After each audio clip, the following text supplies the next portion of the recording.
arrive. Lucas, tu as une idée du nombre de personnes à visio?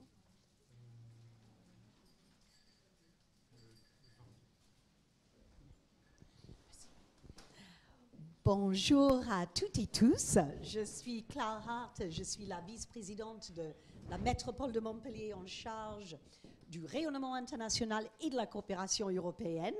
Donc il y a pas mal de visages que je connais par les belles réunions du CUF que j'ai déjà eu le plaisir auxquelles j'ai déjà eu le plaisir de participer. Je suis très heureuse, vraiment très heureuse dans cette semaine qui suit la semaine du sommet Afrique-France ici à Montpellier, de vous accueillir à Montpellier pour poursuivre nos discussions autour de la jeunesse africaine. C'est un honneur, c'est un bonheur aussi pour nous de pouvoir faire cela. Et je ne pourrais pas ne pas vous saluer de la part de notre maire et présidente de la métropole, Michael Delafosse, qui peut-être fera une petite visite dans la journée. Donc, voilà. Et normalement, il devrait passer vous saluer directement. Donc, c'est un grand honneur, grand bonheur. Je suis vraiment ravie depuis ma prise de poste il y a 1 an et un petit peu plus maintenant, de pouvoir travailler avec cette belle équipe. Hein. Donc, je les salue très fort, Lucas et puis toute cette équipe du CUF. Et peut-être on peut les applaudir, allez, parce qu'elle ne le fera pas. Donc,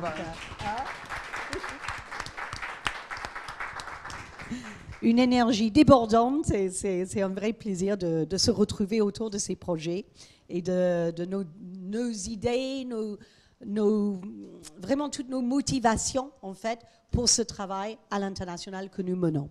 C'est un plaisir et un bonheur aussi de vous rencontrer, vous les élus et puis tous les partenaires autour. Et je vous souhaite un très grand bienvenue, welcome à Montpellier, cette belle ville où il fait soleil tout le temps. Hein? Donc, profitez-en et puis on sera avec vous toute la journée. Donc, bon séjour à Montpellier. Merci beaucoup d'être là.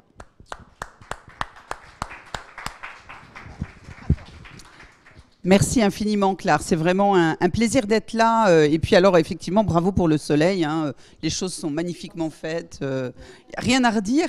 Moi, je ne vais pas parler longtemps. Je vais peut-être juste vous indiquer donc, que François Rebsamen, notre président, va nous rejoindre ce midi. Puis il sera là jusqu'à la fin de la journée. Il avait une contrainte d'agenda ce matin. Les maires et voilà, et en ont tous. Et je vais juste passer la parole à Benoît Pillet, donc, qui est Benoît Pillet, donc, que vous connaissez comme le président de la mission transversale Sahel, et Benoît qui est par ailleurs secrétaire au bureau de CUF et qui va donc voilà, faire l'accueil au nom du président. Et en tout cas, Claire, encore un grand merci. Merci pour l'accueil et puis vraiment merci pour cette dynamique et cet enthousiasme. Benoît, je pense que c'est à toi la parole. Et juste, je voulais signaler que donc nous sommes également suivis en visio. Hein, vous voyez, on a toutes. Et donc il y a à ce jour près d'une trentaine de personnes en visio qui suivent et qui d'autres qui sont susceptibles de nous rejoindre. Donc on sera pas loin, je pense, en cours de journée, pas loin d'une centaine de personnes à suivre cet événement. Donc Benoît, je pense que c'est à toi la parole. Bien, merci. Bonjour à toutes et à tous. Merci Geneviève, Madame la vice-présidente. Je suis dépité de ne pas être parmi vous, parce que pas une contrainte d'agenda du matin, mais une contrainte d'agenda de fin de journée qui me contraint de ne pas pouvoir faire le déplacement à Montpellier.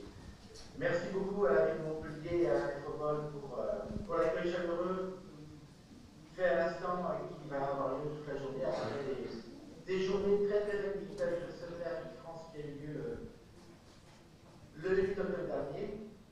Merci beaucoup à la région Occitanie donc, pour son soutien pour l'organisation, ainsi que aux collectivités d'Occitanie pour leur intérêt. Un grand remerciement. On en rêvait depuis des mois pouvoir se retrouver en physique. Donc bravo et c'est super pour ceux et ceux qui ont pu faire le déplacement de l'avoir fait. Un beau soutien à l'équipe, et je salue Geneviève et l'ensemble de l'équipe pour tout le travail mené pendant la période que nous avons vécue, le surréalisme qui n'est pas terminé, et la préparation de ces rencontres qui se rajoute à toutes les autres qui sont organisées par CUF. Donc vous avez souligné le dynamisme de l'équipe, je ne peux que vous écrire et vous remercie de les avoir applaudis.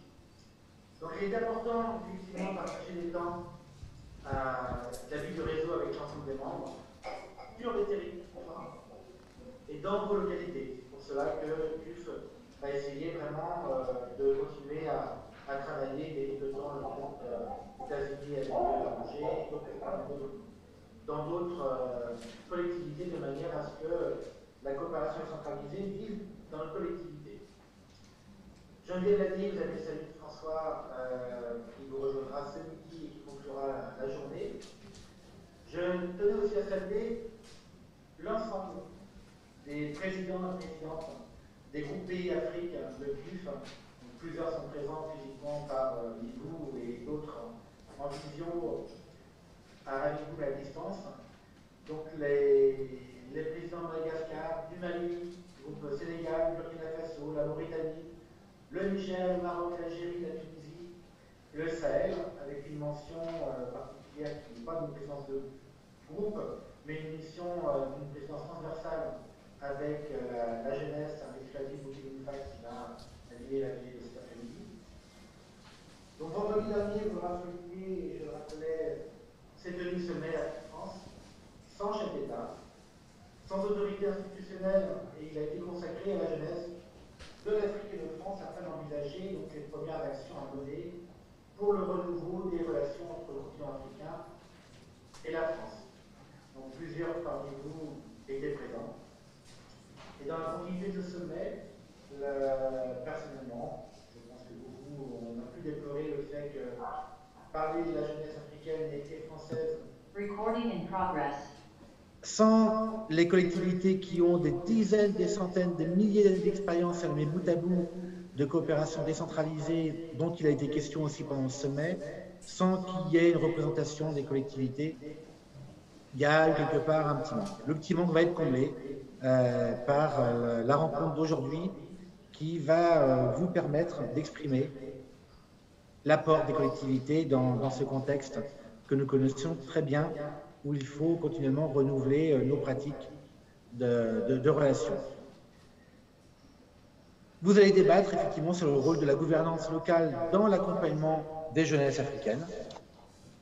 Ce seront des jeunes qui seront aux commandes donc des institutions, des entreprises, qui seront les futurs leaders dans peu de temps, dans 10 ans. Pour cela, il convient qu'on puisse permettre de préparer le terrain le mieux possible. Ce sera à eux de mener les affaires dans quelques temps et c'est donc à nous de préparer les choses pour que dans l'objectif, dans la réalisation des objectifs de développement durable, nous puissions transmettre le bon, le beau de ce qu'on a souhaité pour la plus grande majorité d'entre nous, quel que soit le continent. Donc vous allez avoir une journée qui va être très riche, ponctuée de 2 tables rondes. Une ce matin qui va traiter du thème de l'entrepreneuriat des jeunes africains et africaines, et une seconde cet après-midi qui portera sur le rôle des collectivités dans l'accompagnement des jeunes réfugiés et déplacés qui seront aussi une autre facette des jeunes africaines et africains. Le déjeuner, c'est toujours important à déjeuner, surtout pour débriefer de la table ronde, préparer la seconde table ronde et puis de nouveau rééchanger sur nos pratiques, profiter de vos rencontres pour pouvoir renouer ou nouer des partenariats entre collectivités aussi françaises. C'est important que nous puissions aussi agir en Team France et pas qu'à l'échelle de nos collectivités. On est toujours beaucoup plus fort ensemble qu'en essayant de partir de manière individuelle. Ça peut aller plus vite, c'est pas moi qui le dis, c'est l'adage, mais on va beaucoup moins loin. Après cette seconde table ronde en fin de journée, nous collaborerons ensemble à l'édition d'un plaidoyer commun porté par les présidentes et présidents des groupes pays d'Afrique et par la présidente du groupe thématique jeunesse. Pour affirmer notre engagement aux côtés des jeunes, l'enjeu de ce plaidoyer vise à réaffirmer notre engagement collectif à accompagner ces jeunes, à les préparer le mieux possible aux grands défis contemporains auxquels ils seront confrontés, et ce, en étant vigilants vis-à-vis de la qualité de leurs différents parcours de vie, d'études et de travail. Donc, Le contexte actuel ne nous a pas permis de réunir des jeunes autour de vous aujourd'hui. On se rattrapera. On se rattrapera bien évidemment, mais cette journée est un moment fort d'affirmation de ce que nous souhaitons, nous, collectivités, institutions. Proche du terrain, on travaille en proximité, en subsidiarité, on ne fait pas ce qu'on n'est pas capable de faire, on travaille à notre échelle et en contact direct avec les populations et donc la jeunesse. Et il nous semblait important qu'effectivement le travail est une restitution qui vous sera envoyée ensuite à toutes et tous pour pouvoir être utilisée et envoyée bien évidemment aux instances de l'Élysée de manière à ce qu'ils puissent s'enrichir de vos travaux. Je nous souhaite une excellente journée. Bravo. Merci Benoît, merci beaucoup. Alors le ton est donné, hein, la couleur est mise et donc voilà, maintenant on va pouvoir démarrer les travaux. Alors ce que je voudrais faire juste avant qu'on démarre effectivement, c'est encore une fois vous remercier toutes et tous parce que et je vois la région Nouvelle-Aquitaine qui vient d'arriver. Vous avez fait de longs trajets pour venir jusqu'à nous. Et alors, je voudrais qu'on applaudisse et qu'on ait une pensée particulière pour nos collègues du Grand Île-de-France. J'en ai entendu qui se sont levés à 3 heures ce matin pour être là. Donc, je voudrais qu'on les applaudisse vraiment parce que... voilà. Bravo et merci pour votre engagement et pour avoir fait ce déplacement. Alors, sans plus tarder, je pense, Lucas, nous allons pouvoir démarrer la première table ronde. Alors, je vais peut-être te demander... c'est Constance qui va venir faire l'accueil et l'animation, la présentation. Constance, je te donne le micro. Merci beaucoup. Merci Geneviève. Je crois que je vais enlever le masque.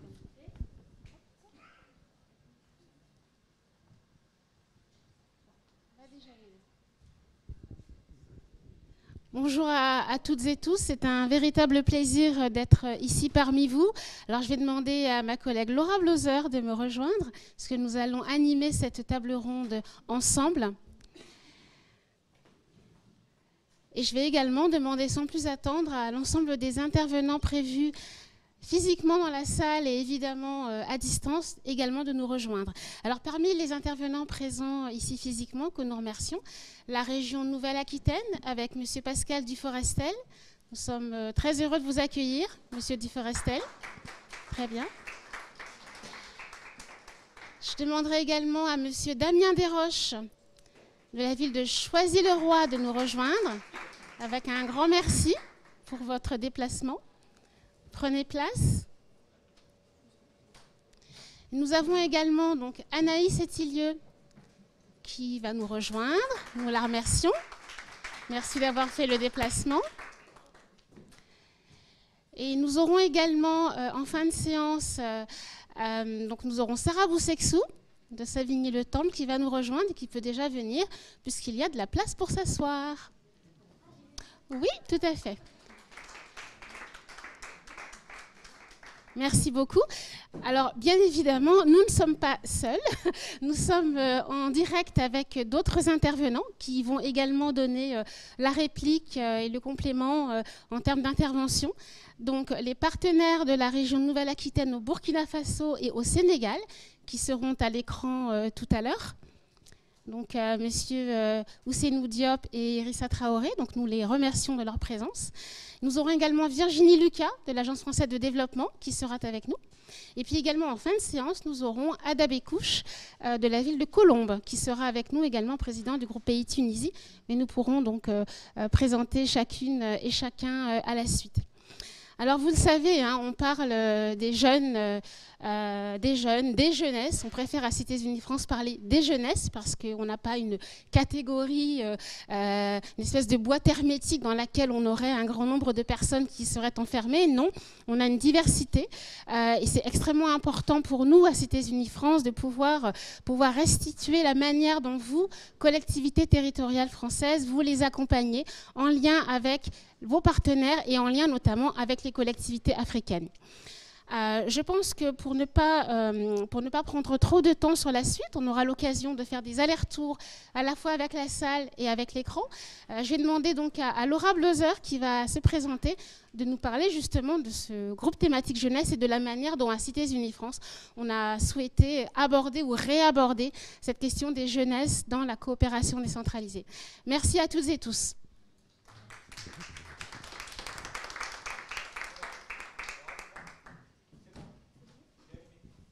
Vous m'entendez? Super. Bonjour à tous, Laura Blauser, donc je suis référente jeunesse à Cités Unies France.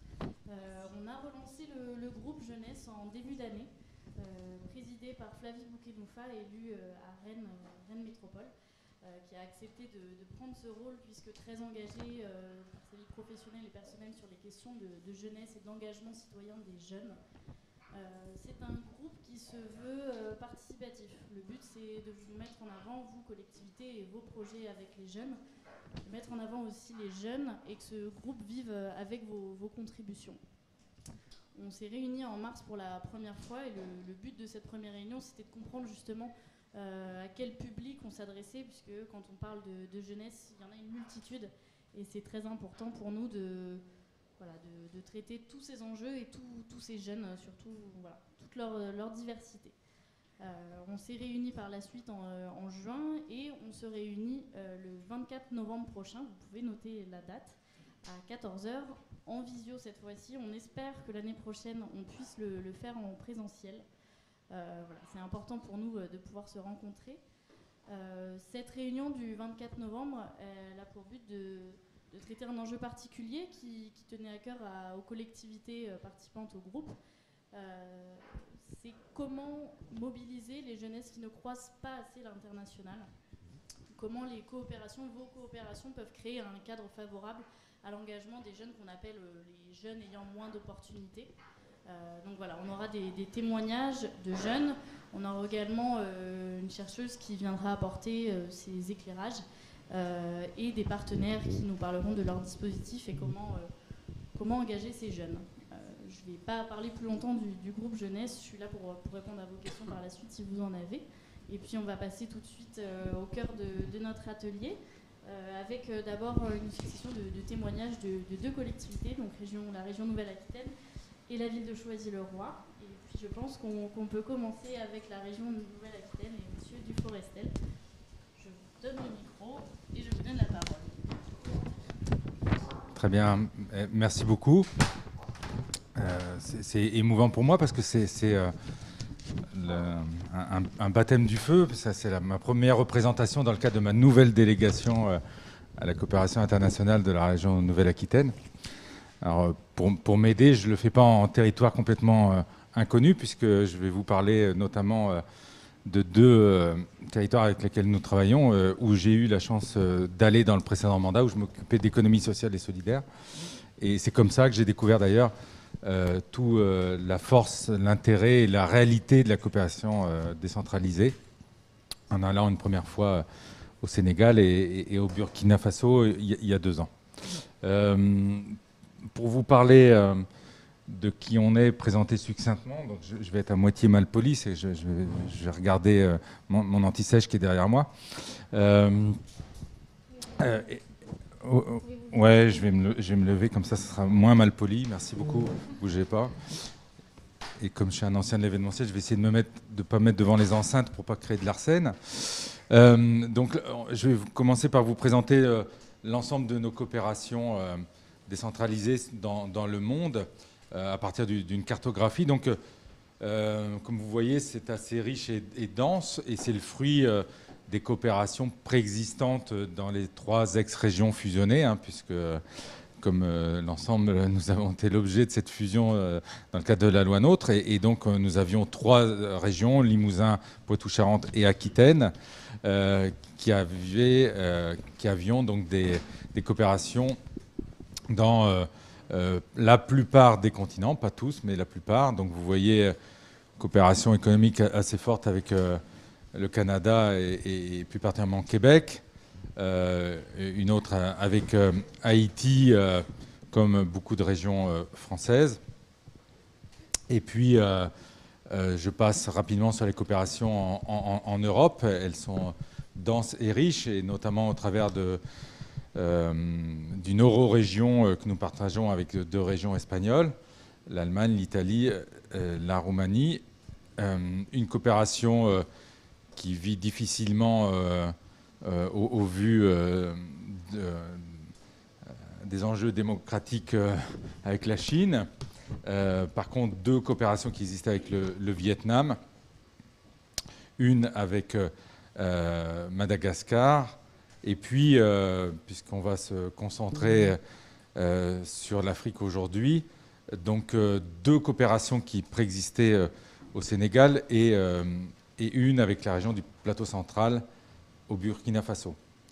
On va zoomer sur ces coopérations. Et donc, on va commencer par le Burkina Faso, avec un travail assez poussé avec la région du plateau central,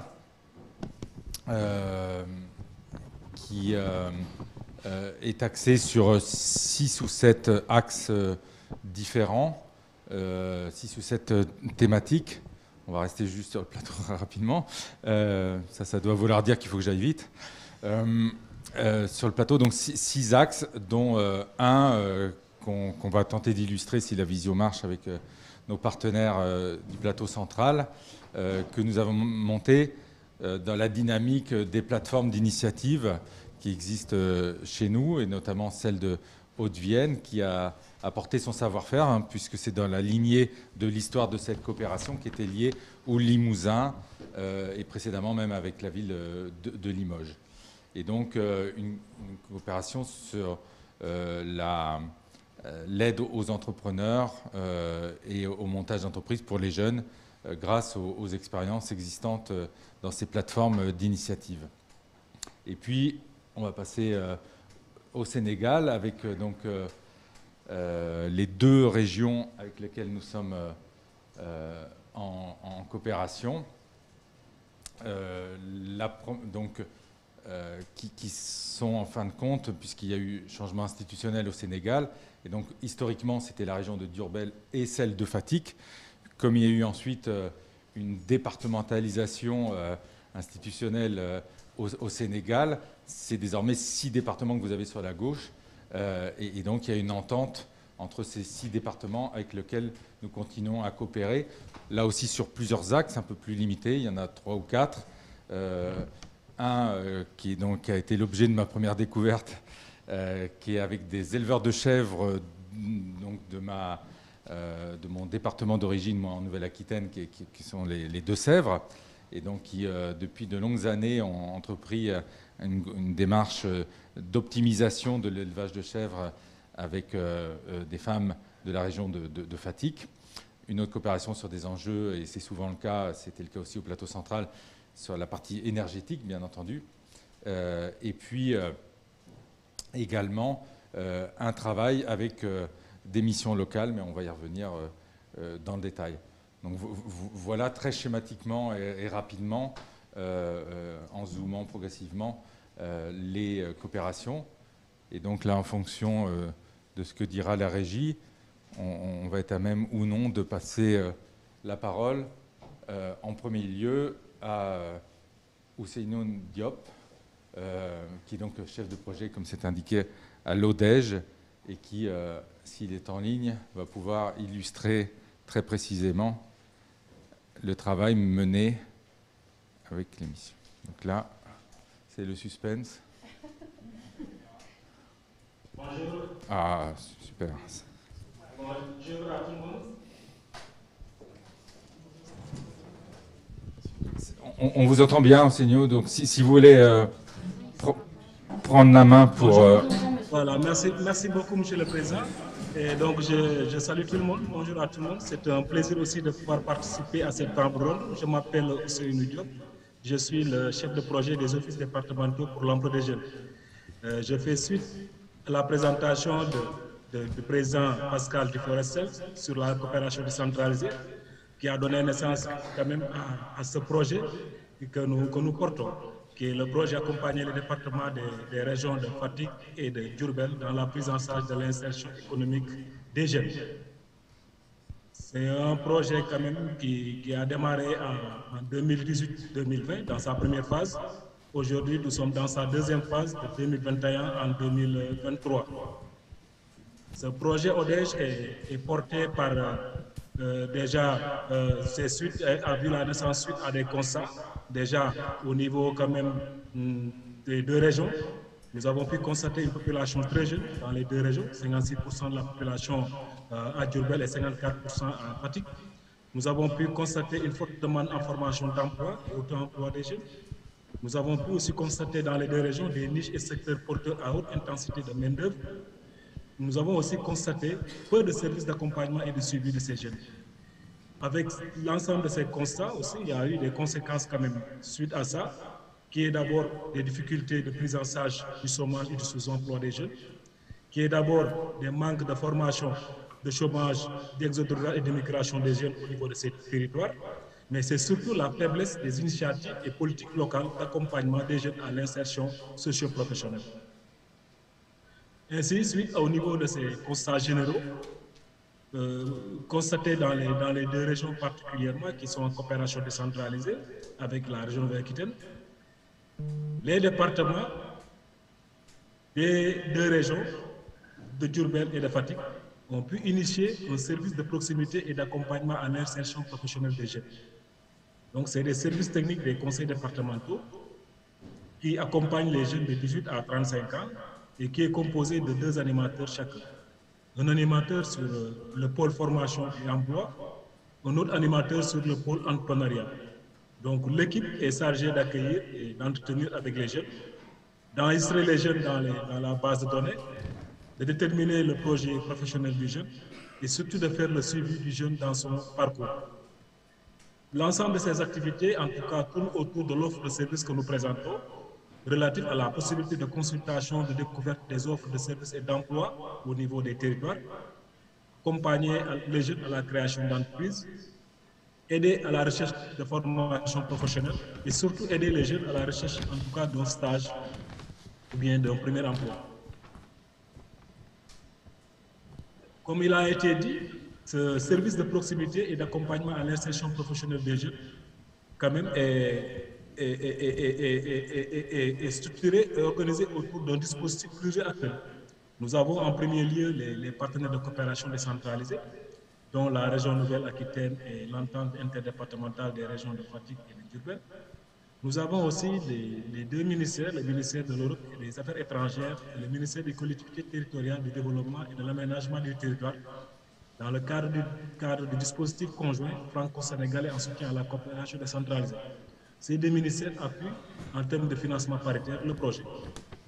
À côté de ces partenaires de coopération et de ce dispositif, nous avons les partenaires locaux, nationaux et parfois même internationaux, dont les 4 missions locales de la région Nouvelle-Aquitaine qui accompagnent le projet, les universités implantées dans les 2 régions d'intervention du projet, dont l'Université Alioune Diop de Bambey et l'Université du Sine-Saloum. Nous avons aussi des organisations non gouvernementales et des microfinances, dont l'ONG internationale catholique Relais Services et le Baobab. Nous avons aussi les services techniques, les centres de formation, agences, programmes, projets de développement, dont les agences régionales de développement, l'agence de développement de l'encadrement des petites et moyennes entreprises au niveau national. Nous avons l'Agence nationale pour la promotion de l'emploi des jeunes, la coopération technique belge et la coopération allemande à travers le programme Migration et Développement. À côté aussi, nous avons le Fonds de la paix américain qui accompagne sur le projet l'ensemble de ces acteurs, tant sur le plan financier, au niveau de l'expertise à travers les ressources humaines, qui nous accompagne aussi dans l'accompagnement, sur la formation et l'appui technique, mais surtout aussi sur le suivi et l'évaluation du projet. Donc, comme vous l'avez remarqué, c'est un projet quand même qui regroupe pas mal d'acteurs, chacun avec en tout cas ses appuis, ses interventions au niveau du projet. En termes de résultats qu'on a pu enregistrer sur le projet, en quelques chiffres, on peut dire quand même sur l'activité mise en place des ODEJ dans les départements. Aujourd'hui, nous avons 6 ODEJ qui sont créés et fonctionnels dans les 6 départements. Nous avons la formation des 12 animateurs qui sont formés dans l'accueil et l'accompagnement à travers l'accompagnement et l'expertise des missions locales. Nous avons la création, la mise en place, l'implantation d'une base de données dans chaque ODEJ. Nous avons en tout cas créé une boîte à outils pour mieux accompagner les jeunes sur leurs besoins. Nous avons aussi, à travers le diagnostic territorial, recensé des acteurs en lien avec la formation et l'emploi au niveau de ces espace territorial. Nous avons aussi, à travers ce recensement, disposé d'un répertoire des acteurs de la formation et de l'emploi.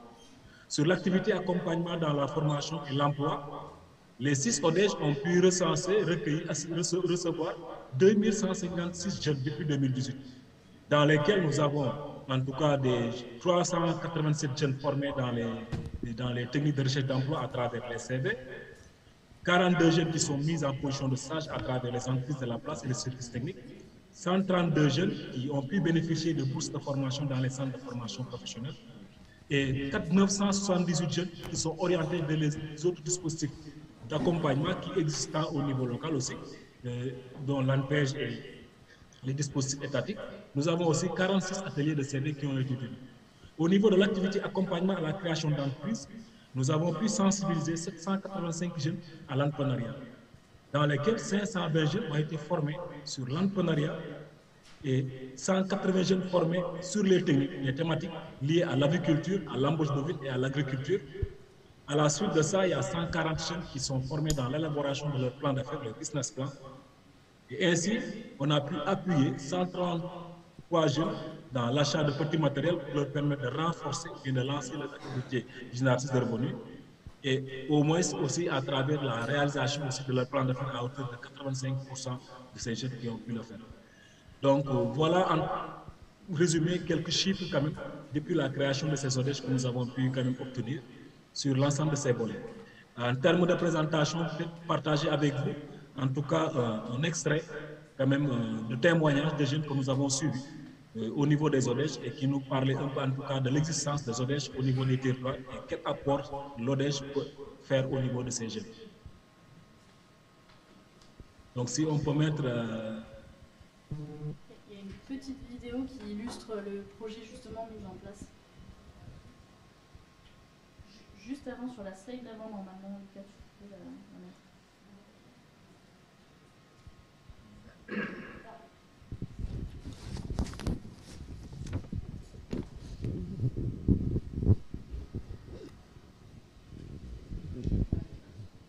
Alors, on va voir si le son prend. Il n'y aura pas de son.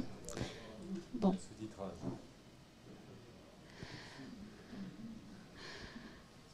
Là aussi, si je peux oui. Présenter un peu, parce qu'il y a comme il n'y a pas de son.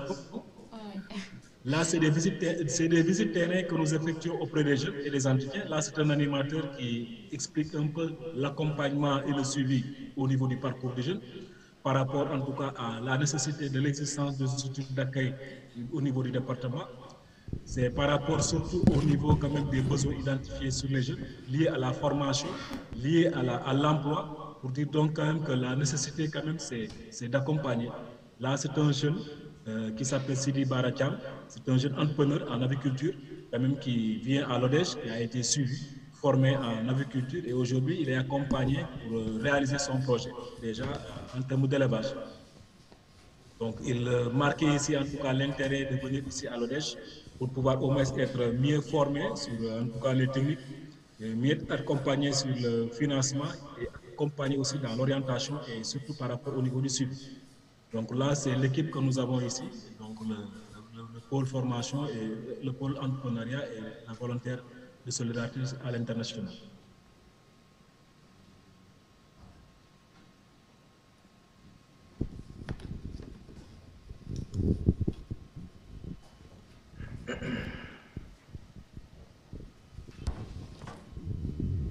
Même sans le son, on arrive à comprendre. Merci à tous et tous. Merci.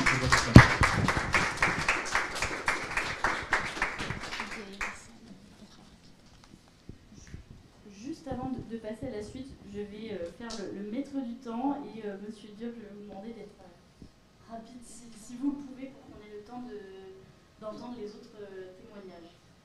Merci.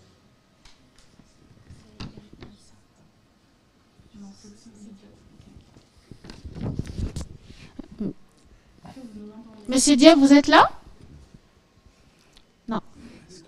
Oui, je suis là. Ah, parfait. Non, c'est Irissa. Vous pouvez commencer. Ok. Bonjour à tous et merci beaucoup pour l'invitation à participer en fait à cette réunion. Et je m'appelle Issa Kabouré, directeur de la plateforme Initiative Plateau Central. Donc, Initiative Plateau Central a été créée en fait compte tenu de la coopération qui existe entre la région Nouvelle-Aquitaine et la région du Plateau Central, après avoir fait quelques constats sur la région du Plateau Central, constats comme l'économie en fait régionale l'économie régionale de la région qui se pose sur le côté informel. Il y a aussi des guichets de financement et de nombreuses banques. Il y a de nombreuses banques, des IMF, des ONG, États et collectivités. Bon, il y a aussi les conditions de financement qui sont restrictives, la garantie, taux d'intérêt. Il y a peu de services d'accompagnement et de suivi des entreprises. Donc, fort de ces constats qui engendrent nécessairement des conséquences. La conséquence, c'est une chaîne de financement de l'économie incomplète parce que comme l'économie est basée sur l'informel, ils n'ont pas assez de documents pour accéder en fait à ces financements que proposent ces guichets de financement-là. Il y a l'écosystème de l'accompagnement peu lisible pour les entrepreneurs.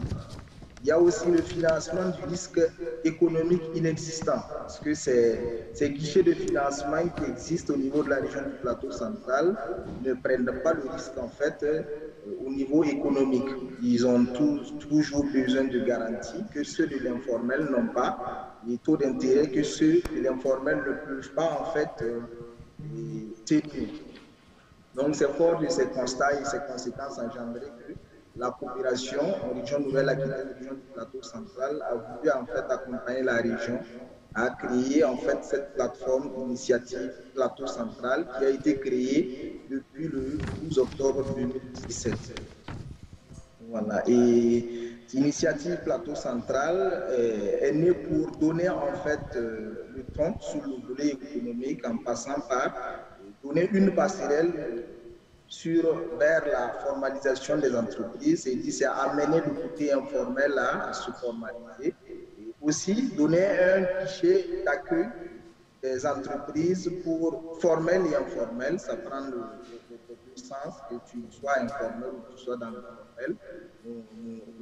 En fait, nous accueillons tout type d'entrepreneurs dans tout secteur. Il y a un écosystème économique. L'initiative regroupe en fait la chambre de commerce, la chambre des métiers, chambre de l'agriculture, les collectivités, voilà, et aussi l'État. Voilà, il y a un dispositif d'accompagnement technique de financement via des prêts d'honneur. C'est des prêts à taux zéro, sans garantie, juste pour un peu pallier à l'insuffisance en fait qu'offrent les institutions financières qui existent sur le territoire. Bon, Initiative Plateau Central a le statut associatif qui a aussi son assemblée générale, un conseil d'administration et un bureau, et plus une équipe technique. Mais en plus, en fait, d'avoir ce organigramme réglo des associations, nous avons des comités d'agrément. Ces comités d'agrément sont au nombre de 3 dans chaque province parce que la région, en fait, voilà, la région regroupe 3 provinces. Donc, le comité d'agrément provincial du Gansouzou, du Tenga et du Kourougou. Voilà, donc à l'issue de ces comités, c'est ces comités en fait qui donnent la décision après analyse technique, qui donnent en fait leur avis sur accompagner un porteur de projet ou non, parce que les prêts d'honneur, ce sont des prêts basés sur la confiance. Voilà pourquoi on a mis ces comités en fait de proximité dans chaque province. Et à l'issue de ces comités d'agrément, après accompagnement, nous avons des cellules communautaires qu'on appelle des points focaux. Voilà, et communales, parce que voilà, au Gansouzou, on a 8 communes, donc on a 8 cellules communales. Au Itenga, on a 7 communes, on a 7 cellules communales. Et dans le Kourougou, nous avons 5 cellules communales. Et ces relais, en fait, servent d'information, voilà, de relais d'information au niveau des concentrés. Voilà. Initiative créée, nous avons quelques chiffres depuis 2017 à maintenant, nous avons quelques chiffres. En termes de partenariat, la région Nouvelle-Aquitaine, la région du Plateau central, nous avons à la création, il y a Initiative Haute-Vienne et Initiative France qui, à la création, sont avec nous jusqu'à nos jours. Il y a Schneider Electric, l'Organisation internationale de la francophonie, la CCI, et il y a le groupe Beno. Le groupe Beno, en fait, nous appuie au niveau du suivi. Le groupe Beno est en train d'expérimenter l'outil de suivi numérique, en fait, qui servant en fait à suivre ces porteurs de projets, ces bénéficiaires à distance, juste pour essayer de résorber un temps soit peu en fait les coûts en termes de suivi. Cet outil est du nom de IDIM. On est en phase d'expérimentation.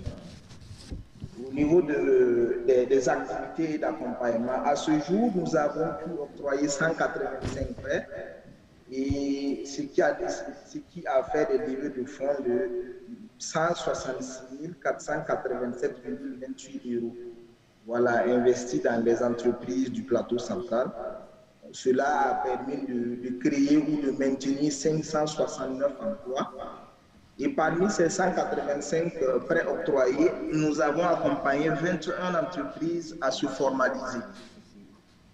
Voilà, au niveau de l'écosystème local, il y a les collectivités étant membres d'initiative Plateau Central. À la création, ont promis en fait de contribuer à l'initiative à hauteur de 1,5% de leur recette annuelle.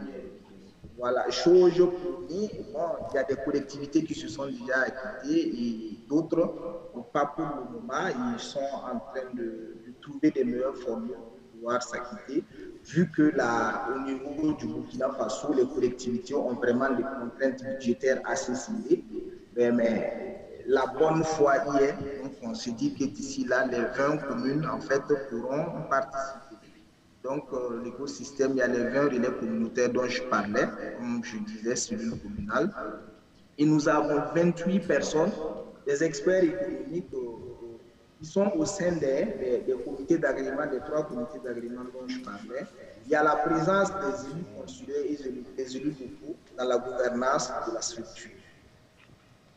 Voilà, c'est ainsi dit, c'est une présentation assez brève de l'initiative Plateau Central.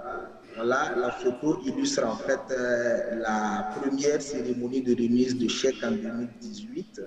L'initiative a eu à faire comme cérémonie, qui était en décembre 2018. Maintenant, il y a aussi une vidéo, le témoignage.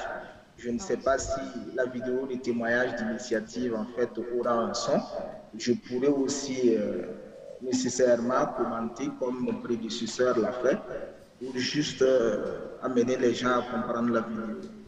Merci beaucoup, monsieur Cabrel. Alors juste, on passera peut-être la vidéo à la fin au moment des échanges quand on aura le temps. Monsieur Dufourcel, je vous laisse conclure quelques secondes cette présentation. Oui, merci. On voit bien que on est sur des enjeux équivalents avec des problématiques différentes, bien entendu, hein, autour de la jeunesse, autour de l'employabilité, autour du chômage, et que là, c'est bien l'illustration dans les deux cas que des outils peuvent être transférés, non pas copier-coller, puisqu'ils sont adaptés à des situations. Dans le premier cas, les missions locales, donc 4 missions locales de notre région, de territoires différents, ruraux et urbains, qui ont apporté leur savoir-faire pour inspirer le travail qu'on vient de voir sur l'ODEJ.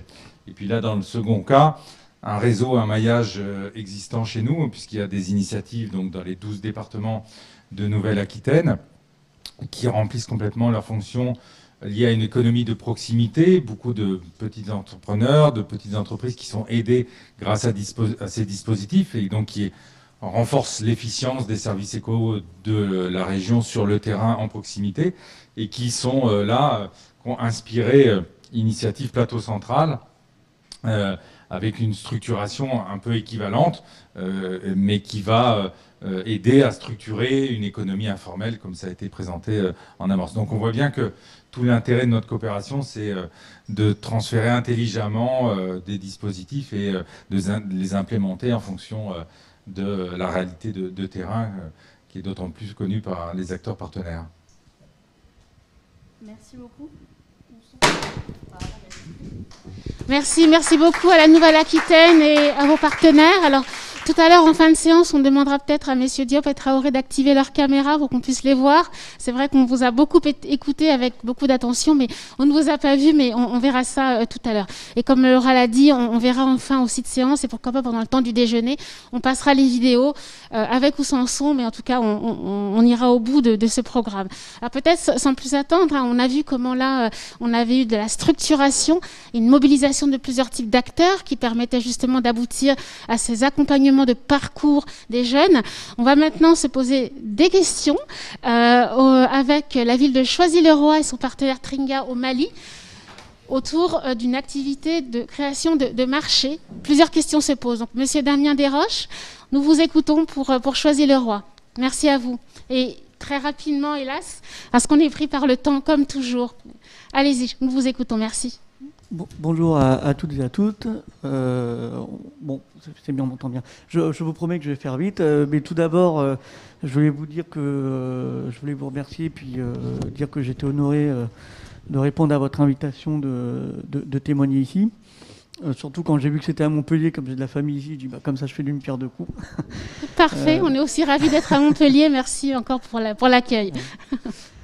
Voilà, alors bon, je vais faire très vite. En fait, la petite particularité de Choisy-le-Roi, donc, qui est une ville du Val-de-Marne, donc pas très loin de Paris, était en fait dans ce qu'on appelle la banlieue rouge. Et donc en fait, il y a eu une alternance politique qui s'est mise en place en 2020 à l'occasion des élections municipales. Et l'actuel maire en fait faisait partie de l'opposition et a à chaque fois validé. Parce qu'en fait c'est un projet qui a été porté par la municipalité précédente et donc il a à chaque fois voté en faveur de la mise en place de ce marché. Notamment parce que ce marché a été présenté en ayant pour but donc l'appui au développement économique local là-bas au Mali. Alors donc concrètement ce marché donc, se situe à Tringa dans la région de Caille, qui est à peu près à 500 km de Bamako. Donc il est en fait situé sur la route nationale qui traverse en fait le Mali pour aller de la Mauritanie au Sénégal. Donc stratégiquement c'est un endroit effectivement où il y a du passage, donc potentiellement une économie qui fonctionnera bien. C'est un projet donc qui est porté évidemment par la municipalité de Choisy-le-Roi, mais surtout par l'AFD, l'Agence française de développement. Et puis d'autres organismes comme le SIAP qui est spécialisé dans l'assainissement de l'eau, et puis la fondation SADEV et ainsi que la diaspora malienne, donc qui a l'avantage en fait de très bien connaître la région. Donc on a eu pour ça, on a obtenu 2 financements, ce qu'on appelle un FICOL, donc c'est un financement d'initiative pour des collectivités françaises. Voilà. Et on a sur place donc des opérateurs, donc la SADEV comme je l'ai dit, ainsi que l'AMCID, qui sera représenté tout à l'heure. Je laisserai la parole à Monsieur Koulomba Keïta. Donc le but c'est d'avoir quand même sur place un partenariat avec des acteurs économiques comme les commerçants, des agriculteurs, des transporteurs, etc. Et il a été monté en place un comité de suivi qui inclut 20 personnes et donc notamment des jeunes et des femmes, donc, pour avoir un panel assez représentatif. Alors pour la petite parenthèse, c'est vrai que ça a été un marché, enfin un projet qui a joué de malchance parce que c'est vrai que c'est une région où il y a une forte menace terroriste. Il y a eu en plus le Covid qui a freiné les choses. Il y a en plus le climat qui est une vraie problématique là-bas parce que il y a des périodes où c'est pas possible de faire des travaux. Donc voilà, donc le projet a traîné un tout petit peu, mais là il est sur de bons rails. Petite précision quand même par rapport à la notion de jeune, là-bas en fait c'est entre 18 et 45 ans, donc c'est pas comme ici où on s'attend à du 12-25, donc voilà. Et donc cette inclusion des jeunes, elle se fait notamment, enfin, au travers de projets liés aux nouvelles technologies, que ce soit la téléphonie ou la connectique. Et puis le but aussi quand même, c'est d'éduquer un peu les jeunes à une certaine autonomie. Et voilà, la ville de Choisy-le-Roi a décidé de le faire par esprit de solidarité, parce que c'est un peu dans l'ADN de la ville, si je puis dire.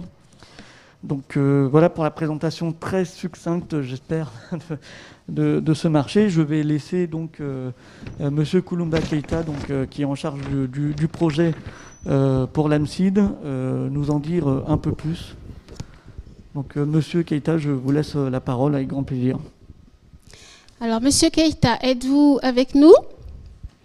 Activez votre caméra si vous pouvez. Alors, qu'on puisse vous voir, si c'est possible. Alors, on vous entend, en tout cas, on ne vous voit pas, mais on vous entend. Donc, commencez et puis on verra ensuite si on peut vous voir.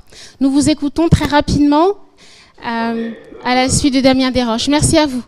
Présentez-vous. Bonjour à toutes, bonjour à tous. Et bonjour à Damien. Moi, je suis Kouloumba Keïta, chef de projet Un marché pour Tringa. Comme le livre vient de le dire, ce projet est né de la volonté commune des deux collectivités qui date de 2014.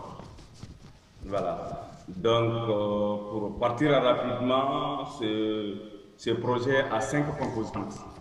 La première composante, c'est la réalisation des équipements marchands, constitués des magasins, des kiosques, des garages, des parkings, des toilettes éco-san.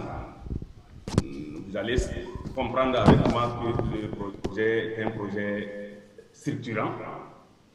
La deuxième composante, c'est l'ingénierie sociale et renforcement des capacités, où nous avons beaucoup travaillé sur la question de la jeunesse, de l'emploi de la jeunesse. La troisième composante, c'est la mise en place d'une gestion administrative et financière pérenne, durable. La quatrième composante, c'est l'appropriation et la valorisation des aspects économiques du développement durable et l'utilisation des ressources secondaires du marché. La cinquième composante, ça c'est la communication, la sensibilisation, l'éducation et l'ouverture au monde. Maintenant, pour venir à notre thème qui est la jeunesse, dans la composante 2, nous avons beaucoup retenu la formation de jeunes. Nous avons déjà trouvé en place que les collectivités de Yélimanais avaient fait des études sur les filières porteuses de la région de Caille, et plus précisément du cercle de Yélimanais et de chaque commune qui compose le cercle de Yélimanais. Et nous avons pris les filières porteuses de la commune de Tringa. Et nous avons recruté un animateur qui est en train actuellement d'identifier les jeunes porteurs de projets pour essayer de les accompagner. Et du coup, on est en phase, comme Damien vient de dire, on est en phase, on vient de commencer la phase opérationnelle du projet. Donc, un animateur a été recruté pour identifier les porteurs de projets. Et pour l'accompagnement de ces jeunes-là, jeunes porteurs de projets, vers une création, bien sûr, d'entreprise, nous avons déjà, depuis le début du projet, nous avons, pour l'accompagnement de ces jeunes, nous avons déjà un partenariat avec différentes structures qui accompagnent le développement économique dans la région de Caille et dans le cercle de Yélimanais. À savoir, nous avons l'ADR, l'ADER d'ailleurs qui est en train de mettre en place un dispositif d'accompagnement. Donc, nous avons le conseil régional de CAI et nous avons les partenariats. Nous avons eu à faire des réunions de travail avec le patronat de CAI et la chambre de commerce de CAI, le conseil régional des chargeurs, l'APES, qui est une agence pour la promotion de l'emploi jeune, donc, et l'Interco Merangemu, qui est en coopération décentralisée avec la ville de Montré et qui a un dispositif d'accompagnement à la création d'entreprises. Donc, nous sommes en partenariat avec eux et nous sommes en phase de diagnostic, c'est-à-dire d'identification des jeunes porteurs de projets dans la commune de Tringa. Donc, nous avons trouvé que l'emploi des jeunes faisait partie aussi de la priorité du conseil communal qui a inscrit cette problématique dans son PDSEC, dans son programme de développement économique, social et culturel. Donc, nous sommes en phase opérationnelle. Bientôt, nous allons quand même élaborer les termes de référence des différentes formations qui seront adaptées au cas d'une commune rurale. Parce que Tringa Marena, c'est une commune rurale de moins de 18 000 habitants. Donc, nous allons voir avec les experts, avec tous les partenaires pour accompagner ces porteurs de projets. Voilà, en résumé, ce que je peux dire sur les projets Un marché pour Tringa. Un grand merci à vous, Monsieur Keïta. Merci également, Monsieur Desroches. C'est vrai qu'on a pu voir comment, évidemment, on ne peut pas faire seul et pour pouvoir accompagner les porteurs de projets, il faut des dispositifs. Même si les dispositifs ne font pas tout, il est clair que, en tout cas, vous êtes au démarrage et à la réflexion et c'est vraiment important de pouvoir le faire avec plusieurs types d'acteurs. Alors, merci beaucoup à vous. On a vu également avec l'ensemble de ces témoignages des collectivités, donc Nouvelle-Aquitaine et leurs partenaires, Burkina Faso, Sénégal, donc Choisy-le-Roi, donc avec Tringa au Mali, d'un pays l'autre, on voit bien la nécessité finalement, au-delà des parcours individuels, des idées individuelles, et s'il n'y a pas une structure que les collectivités peuvent proposer, ça peut être difficile évidemment de pouvoir aller au fond des choses et de pouvoir avancer. Cela dit, il y en a qui le font. C'est peut-être aussi intéressant de voir comment ils interagissent avec les collectivités et l'ensemble des acteurs. Alors, nous en arrivons justement maintenant, après ces témoignages. Encore une fois, nous avons, on l'a peut-être pas dit au départ, également beaucoup de monde à distance qui suivent la séance et qui peuvent bien évidemment réagir, poser des questions, commenter dans le fil de discussion. Nous ferons en sorte ensuite, tout à l'heure et tout au long de la journée également, d'en tenir compte et de les restituer à l'assistance. Également pour l'assistance présente dans la salle, j'en profite aussi, on aura un temps d'échange tout à l'heure, donc un peu de patience, vous aurez bien évidemment la parole. Maintenant, donc, nous poursuivrons les réflexions avec justement donc l'expertise de Virginie Lucas et d'Anaïs Etilieu. Donc Laura, je te laisse prendre la suite pour l'animation. Oui, merci Constance.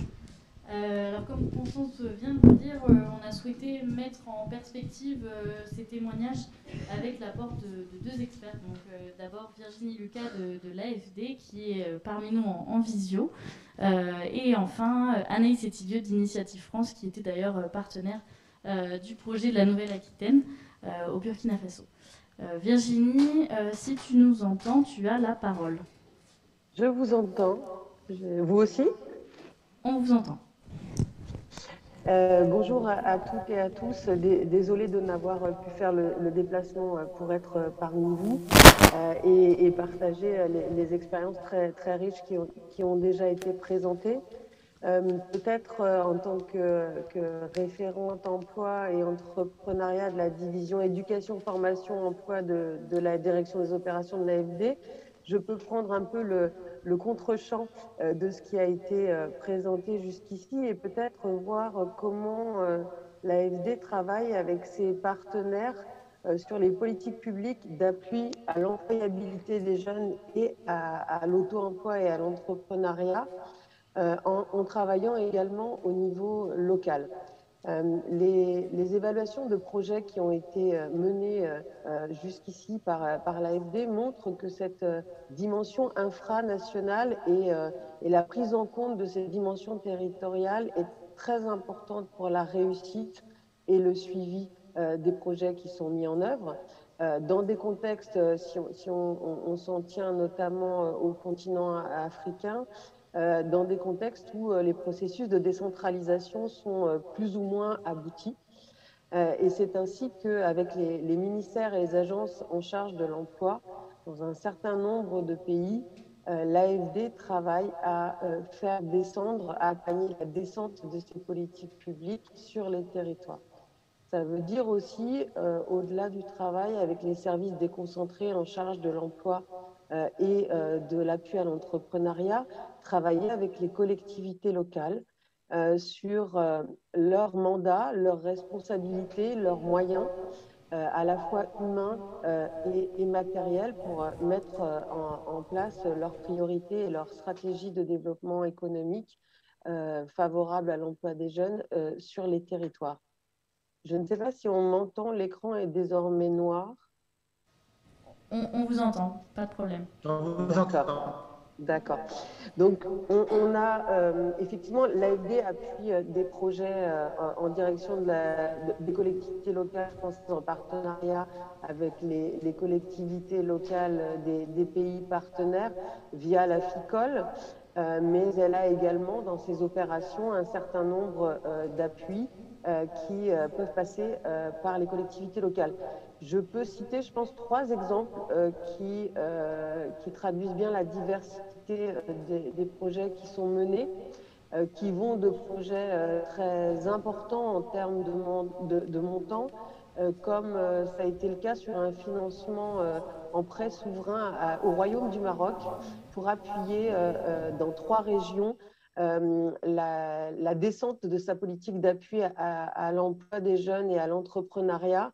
Donc ça, c'est un projet assez important qui fait à peu près 160 millions d'euros et qui a vraiment vocation à travailler avec les écosystèmes locaux, privés et publics, au bénéfice de l'emploi et de l'entrepreneuriat de ces jeunes. Ça veut dire qu'il faut qu'ils puissent trouver sur ces territoires un appui technique, un appui financier et des conditions favorables créées par la collectivité locale régionale pour pouvoir accompagner leurs projets. On peut également citer sur la Côte d'Ivoire un programme avec l'Agence Emploi Jeunes qui a confié en maîtrise d'ouvrage déléguée à 10 régions, donc on appelle les districts en Côte d'Ivoire, bientôt 15 et on l'espère sur le prochain projet aux 33 régions de la Côte d'Ivoire, un dispositif d'appui à l'entrepreneuriat des jeunes en financement. Les régions amènent sur leurs propres fonds un fonds de garantie auprès d'IMF et le programme de l'Agence Emploi Jeunes financé par l'AFD vient à mener tout ce qui est accompagnement technique, accompagnement au leadership, à la gestion de ces jeunes promotrices et promoteurs d'entreprises dans les territoires. Ça veut dire que ce fonds de garantie, ce n'est pas une opération en passant de la collectivité locale, c'est un vrai engagement financier qui est revolving et qui a d'ailleurs été renouvelé la seconde année avec des financements complémentaires, donc ce qui démontre qu'il y a une vraie stratégie de ces collectivités locales en faveur de l'entrepreneuriat des jeunes. On peut aussi souligner que dans ce cas de projet en Côte d'Ivoire, les ressources humaines de la collectivité locale ont été directement impliquées pour apporter leur expertise, leur connaissance du territoire et des acteurs sur ces projets. Et on peut envisager, une fois que le projet est terminé, que ces ressources humaines, elles restent en place et qu'elles puissent continuer à contribuer à la mise en œuvre de l'appui à l'entrepreneuriat des jeunes sur les territoires. On a, dans des contextes moins développés en matière de décentralisation, je pense au Tchad, par exemple, des collaborations où on essaye là aussi de descendre jusqu'au niveau territorial, notamment dans les villes secondaires du Tchad. Là, la décentralisation n'a pas accordé aux collectivités locales les mêmes mandats. ni les mêmes moyens pour mettre en œuvre leur stratégie localement. Alors souvent, on commence à travailler plutôt avec la société civile et les associations, les organisations professionnelles d'artisans, de transformateurs agricoles, par exemple, sur ces territoires pour travailler avec eux à une offre d'accompagnement technique et financière de ces jeunes hommes et ces jeunes femmes qui veulent créer leurs entreprises. Et c'est dans un second temps qu'on travaille sur l'autonomisation financière de ces dispositifs et sur la responsabilisation des collectivités locales quand elles le souhaitent par rapport aux dispositifs qui ont été testés. Cette présentation est très rapide. S'il y a des questions, je pourrais y répondre et on a beaucoup d'autres exemples dans d'autres pays. En guise de transition, ce que je peux dire, c'est qu'on travaille fréquemment avec la direction internationale d'Initiative France, qui a déjà été évoquée à plusieurs reprises, parce que ce qui nous intéresse aussi, c'est ce travail entre homologues, ce travail entre pairs, qui va permettre à des responsables de plateformes, à des élus qui sont impliqués dans les plateformes initiatives ici en France, de pouvoir travailler avec leurs homologues directement. Donc, c'est déjà le cas sur des projets en Tunisie, au Maroc, en Côte d'Ivoire, au Tchad, bientôt au Cameroun. Et on est vraiment très positif sur le travail qui peut être effectué parce que c'est un travail entre pairs qui garantit un travail en profondeur dans les écosystèmes sur l'offre d'appui technique et financier aux entreprises. Je vous remercie. Merci beaucoup Virginie. C'est intéressant de voir justement comment des logiques, des dispositifs se transposent dans les territoires africains, dans les collectivités locales africaines. Virginie, vous en avez parlé justement du travail avec les homologues, donc d'Initiative France. Alors je vous propose tout de suite d'écouter Anaïs Sétillier d'Initiative France. Merci Virginie pour la transition. Donc, on a déjà eu une belle illustration effectivement au niveau local d'Initiative France. Je vais quand même revenir rapidement sur ce que c'est pour ceux peut-être qui ne connaissent pas, puisque c'est avant tout un réseau français. Et donc c'est un exemple effectivement d'outil qui est présent sur tous vos territoires, messieurs et mesdames les élus. Donc c'est un réseau associatif français qui a à peu près 35 ans d'existence et qui est le premier financeur et accompagnateur, on va dire, de la création d'entreprises. Avec quelques chiffres d'ordre d'idée, c'est à peu près 17 000 entreprises qui sont créées, développées ou reprises grâce au réseau en France chaque année. Ça fait à peu près un levier sur l'emploi d'environ 40 000 emplois créés ou maintenus, et donc avec un outil financier un peu singulier qui est donc le prêt d'honneur, à savoir un prêt qui est fait à la personne, et qui lui permet, en tout cas dans son utilisation franco-française, d'accéder à la banque. L'idée, c'est vraiment de donner la chance à n'importe qui n'a pas ce capital de départ et qui a souvent un projet peut-être jugé trop faible par le banquier parce qu'il n'a pas ce fameux apport personnel qui est souvent demandé. Donc le prêt d'honneur fait office d'effet de levier parce qu'on est vraiment dans une logique partenariale de vouloir travailler avec les acteurs, et ce n'est pas à nous de prendre le risque. Donc c'est à peu près 120 millions d'euros qui, chaque année, sont injectés dans les économies locales de vos territoires. Et donc j'ai une petite 2-3 slides, bon, c'est pas, je peux faire 100, qui était... donc c'est une expérience franco-française qui a 35 ans et qui a été naturellement créée par les intercommunalités, par les EPCI. Les collectivités locales sont vraiment les partenaires naturels de nos associations.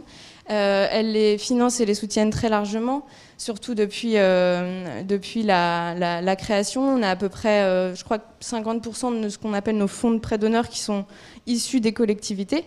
Et aussi des budgets d'accompagnement. Donc forcément, il y a un lien renforcé avec les conseils régionaux depuis la loi NOTRe. Donc on représente 200 associations sur tout le territoire français et ultramarin. Ce qui fait qu'on a vraiment ce maillage avec différents échelons des collectivités pour être au plus près des territoires, et des relations historiques vraiment avec plutôt à l'échelle EPCI, mais aussi d'autres collectivités. Alors comment on travaille? C'est que sur un territoire, vous allez retrouver différentes parties prenantes qu'on va intégrer dans cette gouvernance associative. Donc tous les acteurs privés et publics qui souhaitent s'engager dans ces plateformes en faveur de l'entrepreneuriat local vont adhérer au sein de l'association. Donc les collectivités sont membres à part entière de nos associations et elles peuvent aussi être dans la gouvernance et mener aussi des actions spécifiques avec les contrats de ville, des publics prioritaires. C'est beaucoup ce qui est en priorité en ce moment sur certains territoires. Et donc l'idée, c'est que vraiment la collectivité nous délègue un peu cette responsabilité de gestion de l'argent. Elle définit la politique économique qu'elle veut mettre en œuvre, et après, elle a vraiment cette logique de faire et de délégation, on va dire, de la gestion de ses fonds à un acteur de son territoire en qui elle donne une certaine confiance et professionnelle. Donc ces expériences sont aujourd'hui bien ancrées en France, et c'est aussi important de voir que finalement c'est aussi grâce aux collectivités que les premières expérimentations à l'international ont eu lieu, puisque c'est donc dans le cadre d'actions de coopération décentralisée. Une des plus anciennes plateformes a été créée donc, au Burkina Faso, à Tenkodogo, en coopération décentralisée avec la ville de Chinon. On a aussi beaucoup d'exemples, donc l'exemple de la Nouvelle-Aquitaine plus récemment au plateau central, et aussi en Tunisie, avec Conseil départemental de l'Hérault, qui a appuyé la création d'initiatives médonines, Conseil Pays de la Loire, GAFSA. Donc ça a été aussi, encore une fois, les collectivités qui nous ont poussés à dupliquer, on appelle essaimer, transférer ce savoir-faire à l'international. Donc on retrouve ici le nombre à peu près d'associations, initiatives qui sont présentes dans la sous-région, avec parfois même ce qu'on a appelé un réseau national, c'est-à-dire une entité qui fédère c'est cette plateforme, ou c'est Initiative Tunisie par exemple, qui donc représente les 7 acteurs de son territoire. Donc peut-être rapidement un retour d'expérience sur ça fait à peu près depuis 10 ans, comme je vous disais, que les premières plateformes ont été créées.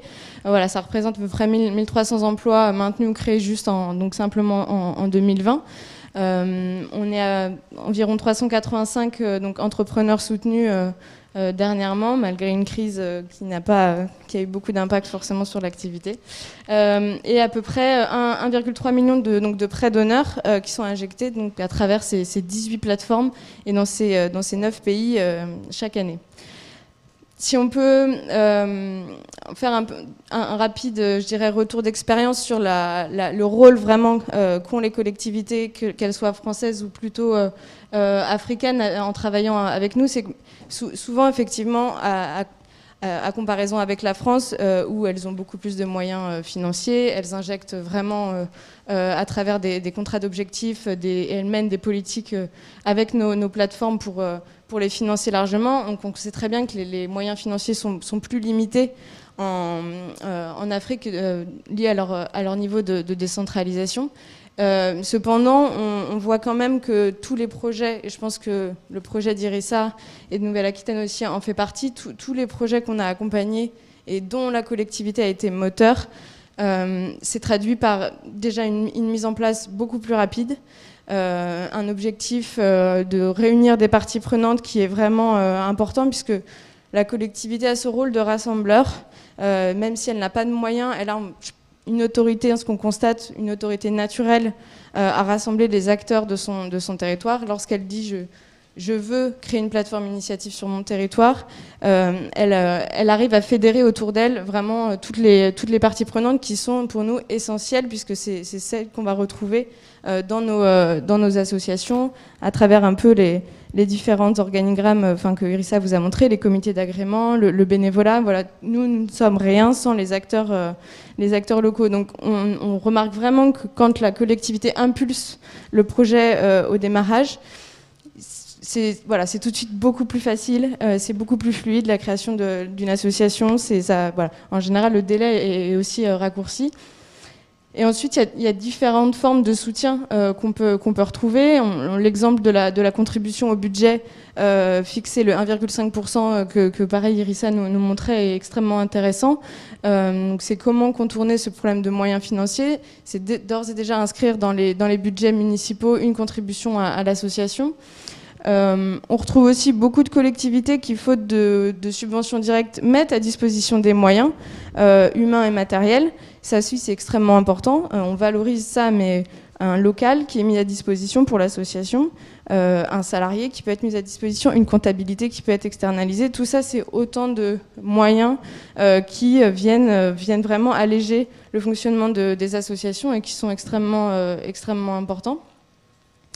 Et enfin, il peut arriver qu'il y ait vraiment la délégation de gestion de fonds. On constate qu'il y a quand même souvent des fonds dédiés à l'entrepreneuriat des jeunes qui existent, que ce soit des fonds, on va dire, centraux qui redescendent en région ou au local, et que souvent, la plateforme peut être vraiment ce gestionnaire de ces fonds, puisque la commune peut n'est pas le meilleur acteur pour les gérer directement, et en déléguant cette gestion de fonds spéciaux, de fonds dédiés aux jeunes, à travers un mécanisme de prêt d'honneur par exemple, pour vraiment plus d'efficacité et de monter en compétence d'un acteur de son territoire. Donc voilà, juste pour conclure sur cet aspect, je pense que une des logiques aussi, c'est d'apporter une continuité entre l'accompagnement et le financement, puisque le prêt d'honneur permet à ces jeunes formés une vraie installation dans leur création d'entreprise. Avec le financement, il n'y a pas cette cassure, souvent, malheureusement, entre beaucoup de jeunes accompagnés et formés et peu qui arrivent véritablement à s'installer. Donc c'est important ça fait partie de la logique, voilà, d'apporter ce continuum accompagnement plus financement. Et puis juste pour terminer sur aussi les plus anciennes plateformes, donc vous accompagnez vraiment des projets qui sont pérennes, qui durent. La plateforme de Tenko Dogo est créée en 2010, existe toujours. La plateforme 2014 de Medellin, donc sous l'impulsion de la coopération décentralisée, de projets vraiment d'une courte durée. Finalement, les associations restent, font le même métier, se professionnalisent, et 10 ans après, elles sont vraiment ancrées véritablement sur leur territoire. Merci beaucoup Anaïs, merci Virginie, merci à toutes les interventions qui nous permettent effectivement d'y voir un peu plus clair. On a entendu parler de beaucoup de dispositifs. Évidemment, ce qui est intéressant de savoir, c'est est-ce que les collectivités présentes ici ou à distance sont connaissantes de ces dispositifs? Est-ce que vous pensez que tous ces éléments pourraient vous aider peut-être à mieux accompagner les jeunes de vos territoires, que ce soit en France ou dans les collectivités africaines? Et évidemment, on aurait aimé avoir tous ces élus, tous ces services et tous ces jeunes qui sont accompagnés, parce que créer de l'entrepreneuriat, créer des entreprises, c'est une chose, et 10 ans après, 5 ans après, 3 ans après, 6 mois après, où en sont-ils? C'est évident que ce sera une prochaine étape qu'on pourra vous proposer éventuellement à la suite de cette journée. Alors, on arrive sur le temps des échanges et on y tient à ces échanges. Donc, on va peut-être demander aux personnes présentes dans la salle qui souhaiteraient s'exprimer, témoigner. On a des personnes qui viennent de loin, donc il est important que vous puissiez vous exprimer. On a également des personnes qui sont encore plus loin à distance. Éventuellement, mes collègues nous diront si il y a des questions, des remarques qui viennent également. Donc la parole est à vous. Nous avons malheureusement peu de temps, mais nous avons le déjeuner et la journée. Donc peut-être déjà s'il y a des premières questions, des premières remarques. Est-ce que parmi les présents, il y aurait un premier petit doigt qui se lèverait éventuellement? J'en vois un. Présentez-vous, s'il vous plaît. N'hésitez pas à vous lever, puisqu'on est en retransmission. Ça peut être intéressant que tout le monde vous voit. Merci à vous. Merci. Je me présente, M. Alassane Guissé, adjoint au maire, chargé de la coopération décentralisée à la ville de Nantes. Donc, toutes mes félicitations de vos expériences partagées. Et je pense que le but aujourd'hui, c'est de pouvoir échanger. C'est des projets qui sont porteurs, mais surtout, c'est des projets de réciprocité qui ont une certaine valeur. Et ça, c'est important. Dans notre démarche, ce que nous recherchons, c'est pour cela qu'on est là présent, c'est de dire que ces projets, quel est l'impact que ça fait sur votre territoire? Ça, c'est important de faire beaucoup de projets sur l'entrepreneuriat, Étant donné dans vos collectivités, vous avez une diaspora très active, ça c'est un. Deuxièmement, on va en parler cet après-midi, le retour peut-être des personnes qui sont migrants, qui veulent rentrer, quel est l'accompagnement des projets que vous voulez les faire.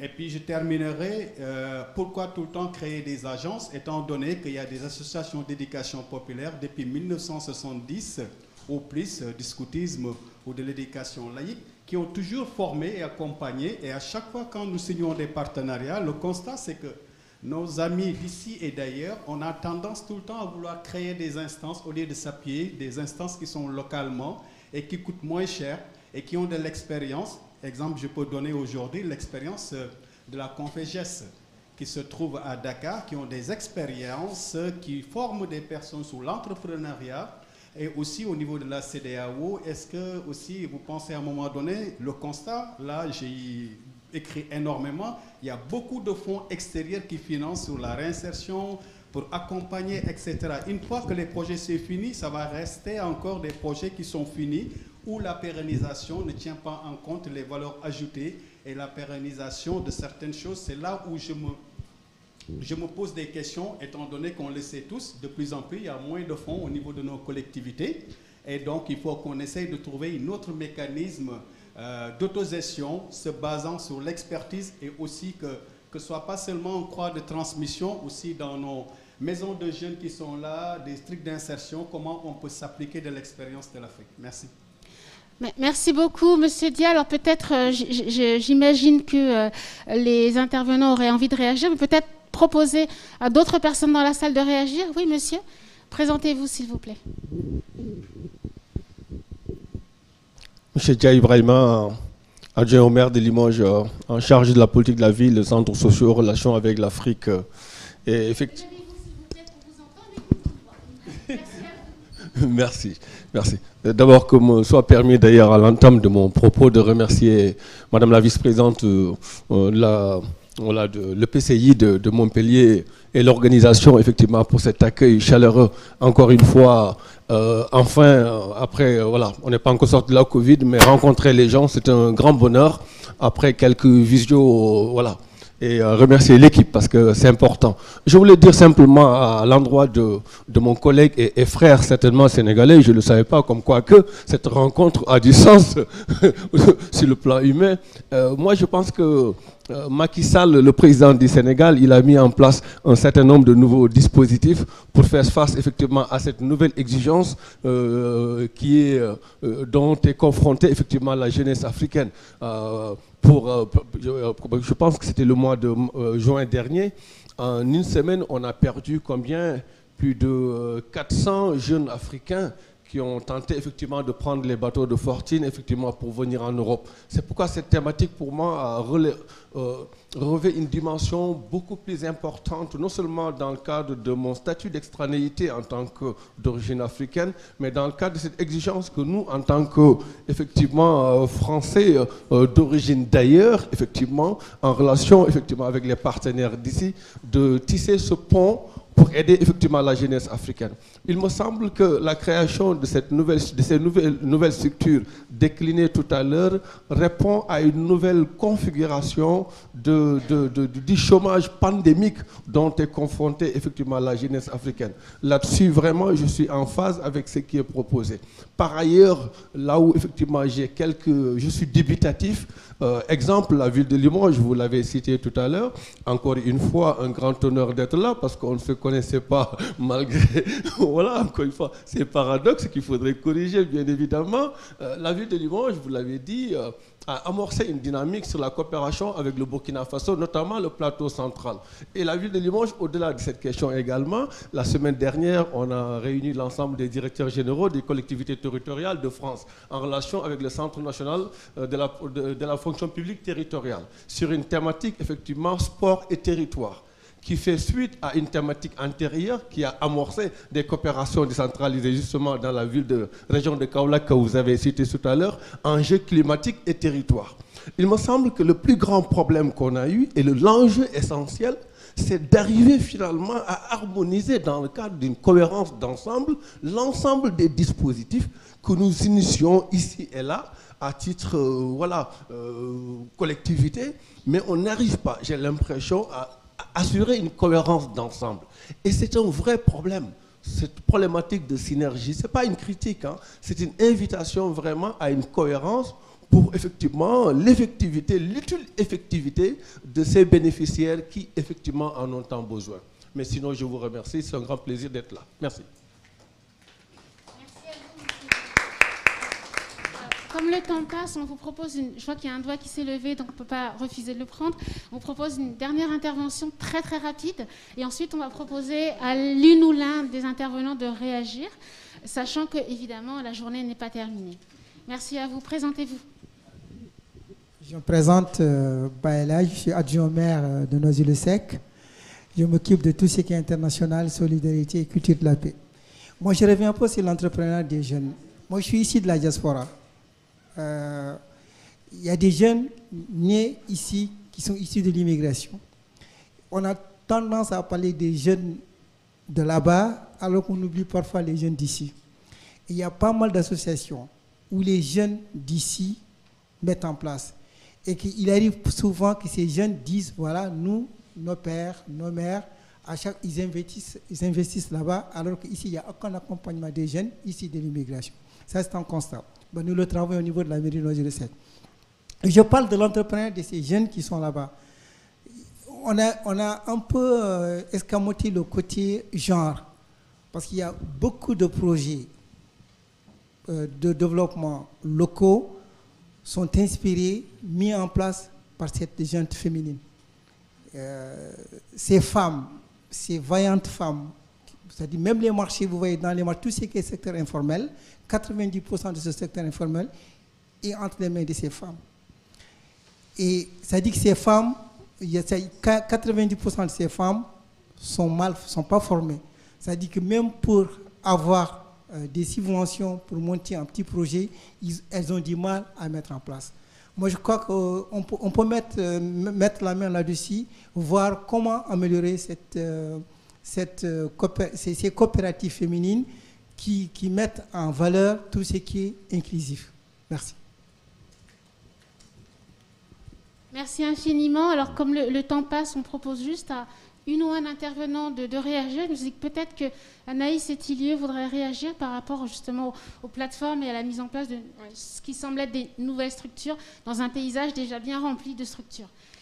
Oui, merci. Effectivement, c'est un constat que je partage avec vous, monsieur, c'est que la société civile locale est très très riche, très bien organisée. Nous, c'est pourquoi quand on accompagne les acteurs à créer une association, on commence toujours par un diagnostic. On leur demande qui travaille sur l'accompagnement des jeunes dans votre territoire, qui travaille sur le financement. On fait ce tour de table-là. Déjà, on essaye d'apporter de l'interconnaissance entre eux. On mélange le public et le privé. Et souvent, on les amène à réfléchir sur les carences en disant l'association qu'on va créer, la plateforme initiative, doit se positionner sur les carences là où les services ne sont pas aujourd'hui remplis. Et souvent, les constats sont les mêmes, c'est que sur l'accompagnement et le financement, enfin surtout l'accompagnement après la création d'entreprise, il n'y a pas beaucoup d'acteurs existants.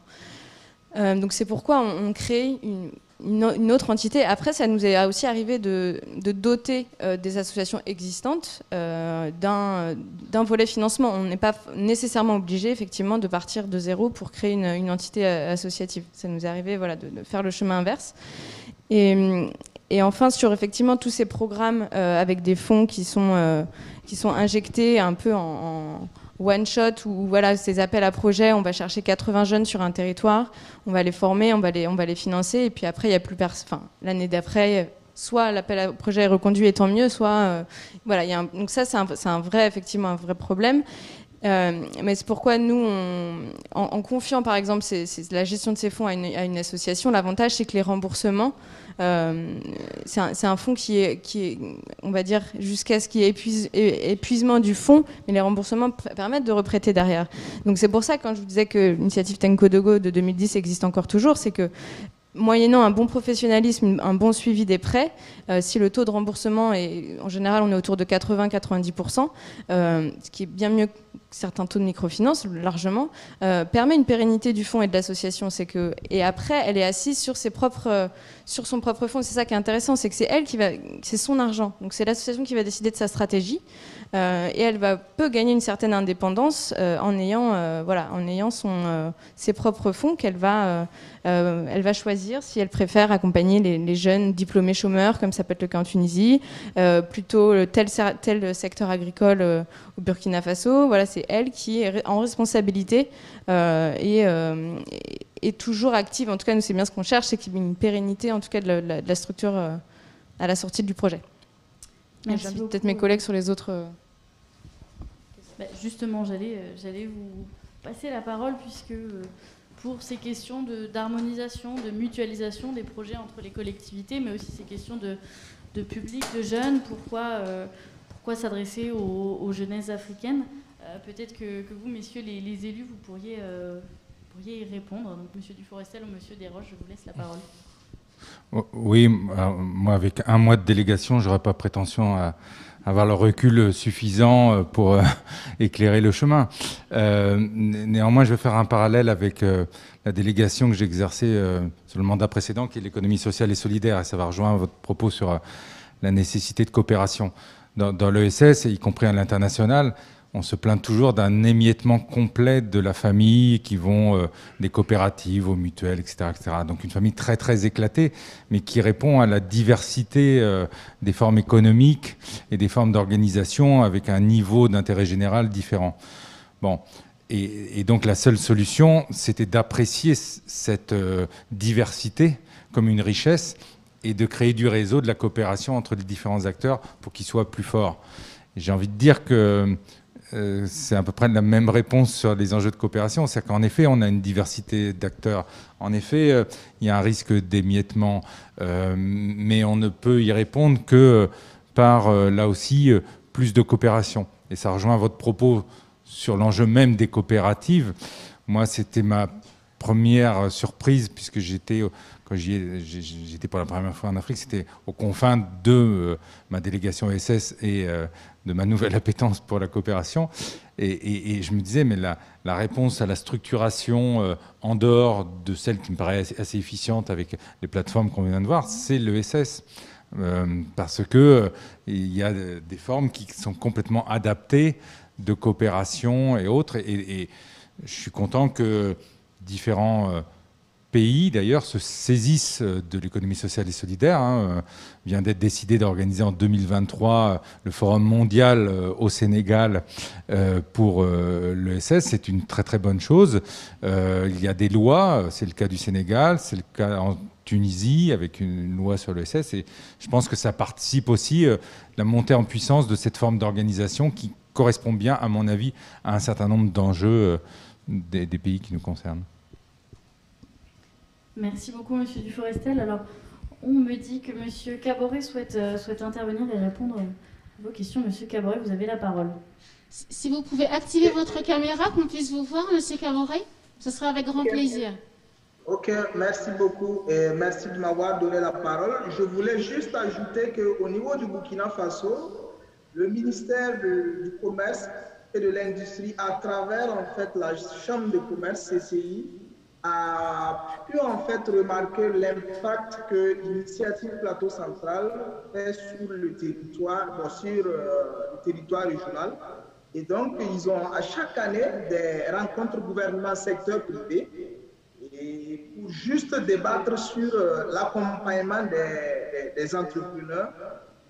La Chambre de commerce ayant fait le constat que cette rencontre en fait ne tient compte que ceux qui sont déjà à un niveau formel a pris l'engagement, ce qu'on les appuie à créer ces plateformes dans toutes les autres régions du Burkina Faso. Voilà, et donc je pense qu'à ce jour, on a pu créer encore sur une plateforme Centre-Sud, initiative Centre-Sud, qui vient de nous rejoindre. On était 4 sur le territoire, initiative Tenkodo, initiative Ouaga, initiative Togo et initiative Plateau Central. Et la CCI est en train de vouloir appuyer toutes les autres régions à créer des plateformes de ce genre afin de pouvoir répondre un temps soit peu à ce besoin-là au niveau de l'informel. Voilà. C'est ce que je voulais ajouter. Merci. Merci beaucoup, Monsieur Caboret. Alors, on va doucement se diriger à la conclusion de cette table ronde. Si vous avez d'autres questions, je vous invite à poursuivre les débats au moment du déjeuner. Et je vais vous proposer d'entendre des élus qui représentent aussi Cité Unie France à travers les groupes pays pour entendre voilà, les conclusions de l'atelier, faire ressortir les messages clés. Alors, je vais d'abord inviter Madame Boussexou, élue à la ville de Savigny-le-Temple et présidente du groupe pays Mauritanie. Je vous remercie. Alors, donc je me fais la rapporteuse de Paris, là, c'est ça. Donc, à chaud, voilà, moi j'ai repéré quelques termes qui ressortent de ces échanges. Donc, alors, tout d'abord, des enjeux qui sont communs. Donc, alors, ça part d'un constat de chômage, de volonté de création d'entreprises, d'insertion des jeunes. J'ai noté de faiblesse d'initiatives locales. Voilà, ça part de ces constats-là, pardon, c'est pas encore les enjeux, mais de ces constats-là, sur lesquels voilà, les coopérations démarrent, dans l'esprit d'insérer les jeunes, de leur insuffler un espoir d'avenir sur place. Et ensuite, donc, les enjeux, c'est l'insertion, la recherche du premier emploi ou la recherche d'un stage. Et le maître mot, alors que j'ai noté plusieurs fois, c'est le partenariat. J'ai pu noter que dans tous les projets qui sont démontrés, puis ça rejoint aussi la discussion de fin, c'est qu'il semble y avoir au départ un émiettement, une dispersion des structures, et on se rend compte que finalement, il n'y a que le partenariat qui fait que ça fonctionne et que ça réunit tout le monde autour de la table, autour d'un même sujet, et afin d'atteindre les objectifs. Qu'est-ce que j'ai retiré encore comme mot? Ça rejoint le partenariat, c'est le réseau. Alors, un mot qui m'a fait tilt aussi, c'est l'inspiration de structures. Alors, c'est un peu notre habitude en France.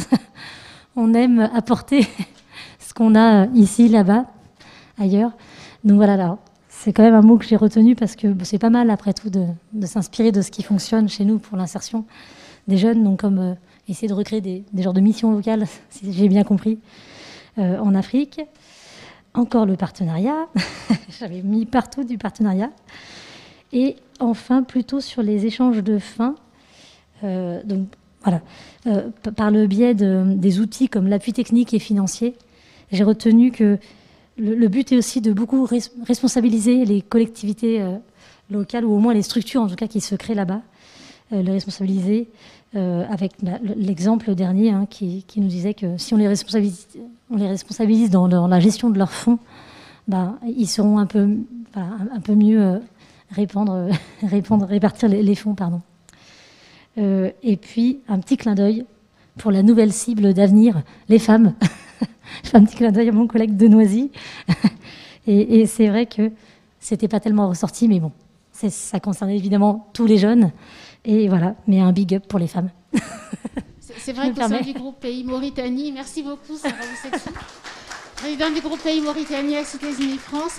C'est vrai qu'au sein du groupe Pays Mauritanie et en lien aussi avec notre collègue Zoé et l'élu de Tours, Élise Torreira-Nunez, qui anime le groupe thématique genre, on a vu comment, d'ailleurs Noisy-le-Sec l'a bien souligné tout à l'heure, comment justement la place des femmes, des jeunes femmes, et quelles que soient les femmes d'ailleurs, est importante dans cet appui, aussi cet accompagnement de leurs enfants qui deviennent des jeunes et ensuite évidemment des adultes. Donc, merci beaucoup. Je vous en prie. Donc, une deuxième conclusion? Oui, tout à fait. Merci Madame Boussexou. Et enfin, pour terminer, nous allons entendre Monsieur Adabé Kouch, qui est élu à la ville de Colombes et également président du groupe Pays Tunisie. Monsieur Bécouche, si vous nous entendez, la parole est à vous pour la conclusion finale. Je vous entends très bien. Merci beaucoup pour votre invitation. Je regrette très fortement de ne pas être avec vous. Mais bon, la technique nous permet quand même de communiquer, fort heureusement. Pour ne pas répéter ce qui a été dit par ma collègue juste maintenant, donc je ne m'attarde pas sur le partenariat. C'est quelque chose que j'avais retenu, qui est très important, sur lequel il faudrait sans doute travailler. Comme on est dans la création d'entreprises ou la création d'activités économiques ou l'auto-entrepreneuriat des jeunes, il y a quelque chose que j'ai relevé, très très important, c'est le passage de l'informel au formel. Je pense qu'il y a quelque chose à creuser là-dessus, d'autant plus que les expériences qui ont été évoquées, ce sont des expériences riches d'enseignement. Et en tant que président du groupe Tunisie, vous le savez tous, ce qu'on appelle la révolution tunisienne est partie de ce phénomène-là. Et que un marchand ambulant qui est de l'économie informelle a connu un drame, et d'où est partie cette révolution. Alors, l'autre élément qui me paraît très très important, ça a été dit, c'est la finance. Donc on a évoqué très rapidement la microfinance, mais il est vrai que la finance est très très importante dans la mesure où non seulement elle constitue un effet levier, et je salue l'AFD et puis Initiative France qui sont là, qui apportent des expériences et des pistes très intéressantes en la matière, mais également, ça a été dit particulièrement vers la fin, mais également par les deux intervenantes de ces institutions, c'est que la finance permet l'accompagnement dans la durée après la création de l'activité. Et ça, je pense que c'est particulièrement important aussi. Donc, ce continuum et cette viabilité de l'activité donc, est un gage de réussite, en tout cas, au moins de pérennité de l'activité. Ça, c'est très, très important.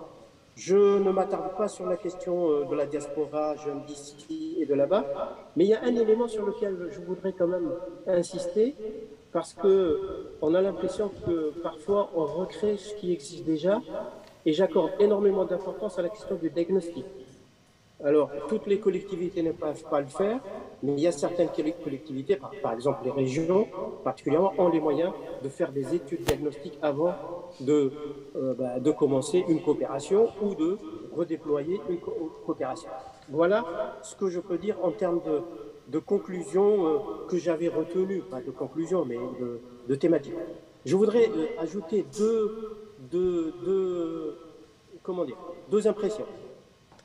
Je suis tout à fait à l'introduction, selon laquelle il y a eu un certain regret de ne pas avoir été invité en tant que collectivité, réseau de collectivités ou association de collectivités à ce sommet Afrique-France. C'est très très important.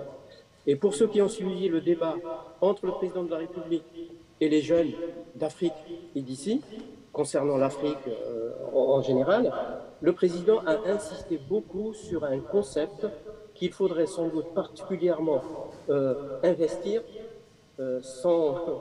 excusez-moi la répétition, c'est la question de l'investissement solidaire. Qui donc, mieux que la société civile, le mouvement associatif et particulièrement les collectivités territoriales peuvent s'inscrire mieux dans ce concept d'investissement solidaire. Donc nous nous invitons à créer cette émulation pour l'investissement solidaire. Et puis enfin, en ultime réflexion, je pense que toutes ces questions-là ont un rapport avec la nouvelle loi qui vient d'être votée